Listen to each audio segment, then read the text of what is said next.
The Chicago Bulls are currently one of the weirdest teams in the NBA for the situation they find themselves in, and it is not exactly a good thing at all, in my opinion, because they are one of those teams that really have no direction and are kind of up a creek without a paddle right now. And honestly, I think they could really be a very, very bad team in the near future, especially if their trajectory stays the same as it is right now. Yes, I know they're a borderline play-in team right now, and they probably will end up making at least the 10th seed, maybe, if they keep playing the same way they're playing. And they do have one bright spot that I'll get into a little bit later in this video, but overall, I think the Bulls are in a very, very bad situation, and their future isn't much brighter either. And I'm getting into all that in this video, so if that does sound interesting to you, please watch the video all the way through. If you like the point, hit the like button, subscribe button, and support me. And without further ado, let's get right into this video. So let's really just hit it off the pad, and let's get the elephant out of the room. The biggest one is the fact that Zach LaVine has been not open, but it's been pretty public that he probably does not want to be in Chicago for the long-term future of his career,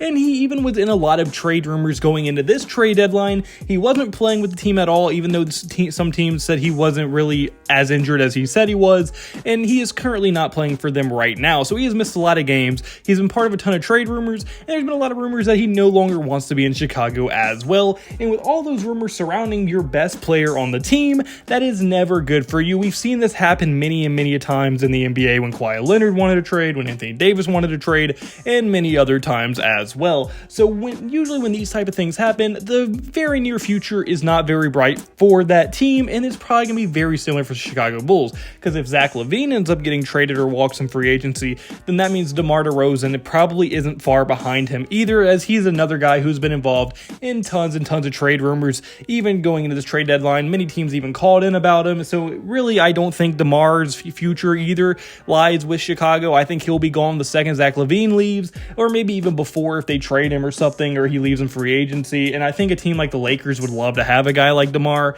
and I just think overall with DeMar's age being where it's at, he just doesn't line up with what Chicago's future is going to be. I don't think they're contending for championships, and I don't think a vet like DeMar wants to be on a team that isn't going to be able to contend for a championship in the near future, so I think he's going to probably be gone. And then on top of that, Nikola Vucevic, once them two are gone, let's be honest, they're not holding on to Vucevic either, and they'll probably end up shipping him out of town as well. So really, Zach LaVine is going to be really the first domino to probably fall, and then the rest of them are going to be following him at the second he leaves town. So the Chicago Bulls are legitimately running a risk of having to trade their current big three on the team, which is never a good ideal situation for any organization, especially not for their short-term future at all. And a big part of the reason why their future looks the way it does, and why they're kind of a mess right now when it comes to an organization and what their future looks like, is because of the entire Nikola Vucevic trade in the first place. Look at what the trade was. It was the Orlando Magic got Wendell Carter Jr., Otto Porter, a 2021 first, and a 2023 first round pick as well, while the Chicago Bulls got Nikola Vucevic and Al-Farouq Aminu. Now, Al-Farouq Aminu, I'm not even sure played with Chicago after that trade. I think he retired very soon after that. And then obviously they have Vucevic currently on the team, who's a very, very solid big. Don't get me wrong. He's still a better than average starting level center in the NBA, but he's not an all-star or superstar level guy that they probably hoped he would develop into, and he's just been kind of like the equivalent to a Jonas Valanciunas, which is a very high level starting center, but nothing that's going to really move the needle in a big way when it comes to star power. And then you compound that the fact that Wendell Carter Jr. is debatably the best player in this trade and the youngest. That is not ideal either, to be trading away a young guy who is now debatably even better than Nikola Vucevic is right now. And Wendell Carter Jr. is just a guy that I think the Chicago Bulls would love to have. He's a great rim protector, a great rebounder, and he can still score the ball at a fairly high level when he needs to.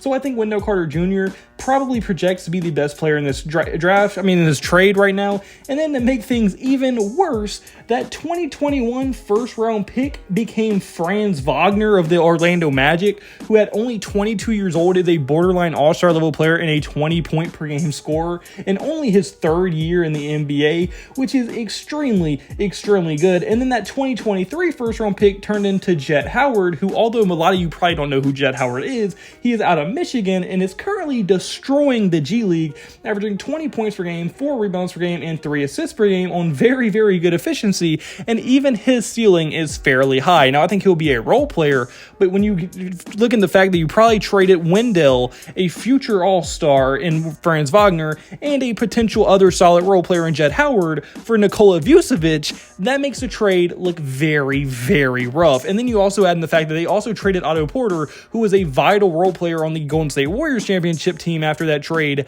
It really doesn't look great for the Bulls at all, and that long term of that trade is probably going to hurt them a lot more in the future.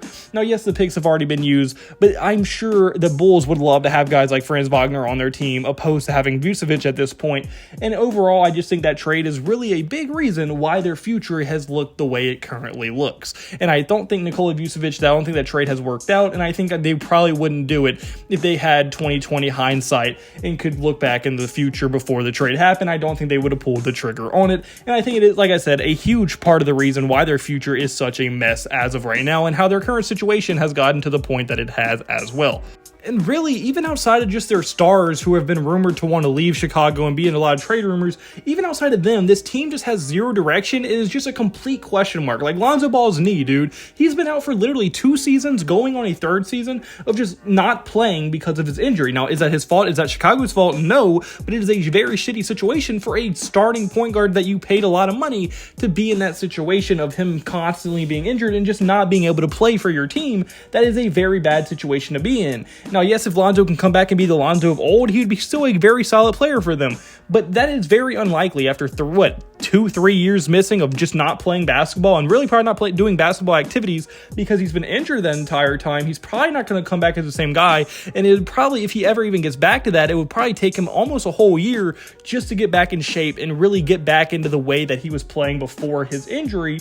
And then you look at other things. I mean, what other high ceiling guys do they have? Like, yeah, they have guys like Alex Caruso, but when Alex Caruso isn't on a contending level team and you start asking him to do more on the offensive end than he probably should be having and even more on the defensive end, he's going to become even less of a productive player. Yes, he's a great role player, but when you have to make him be one of your most vital players on offense, which would happen if you had to trade your big 3, he now becomes much less valuable to your team, and you're probably going to end up getting rid of Alex Caruso as well. And then really the only young guys that you can really look at to have a high ceiling is someone like Kobe White, who's been playing very well in the face of Zach LaVine's injuries, and he looks like he could legitimately be a very big bright spot for this team in the future. But then other guys like Patrick Williams, I mean, he stays injured. He's currently injured right now. I'm pretty sure out for the season. So Patrick Williams just cannot stay healthy. Even when he plays, he's not the most productive guy by any means. At best, a kind of average role player in the NBA. And I mean, maybe you can argue like Julian Phillips, Ayu Dosunmu, but even them, they have their flaws in their game and probably will never be stars in any way, shape, or form. And I don't think Julian Phillips is going to be good at all. So, I mean, maybe you could look in their G League and look at a guy like Adam Sanogo. I know I butchered his name, but that's a big that they drafted who maybe could be a decent center. But once again, I don't think he's moving the needle in any way in the future. He's at best a role player. So really outside of Kobe White, they don't have any interesting future young guys coming from them, mainly due to the Vucevic trade. The young guys that they have aren't that interesting outside of Kobe White. And then Lonzo Ball's injury is still a ginormous question mark hanging over this team, with their big 3 probably not being in the team's plans going into their short-term future. I think the Bulls are a complete mess. I think they're going to really have to have some growing pains going forward as trades are made, as people leave the team, and as they make decisions about their future going forward. I just think there's a complete question mark around this organization, and they're probably going to be a bottom feeder team here shortly after this season, if I had to guess. But unfortunately, guys, that's my first video. So comment below. Do you agree with me? Do you think that the Bulls have a mess? What direction do you think they should go? What do you think they should do? What moves do you think they should make? On your thoughts in the comment section below. If there's any point to like button, subscribe button, me, that's a word to me. And I hope you have a blessed day, because I had a blessed day. So you need a blessed day. All glory to God. See you in the next video. Goodbye. Boo.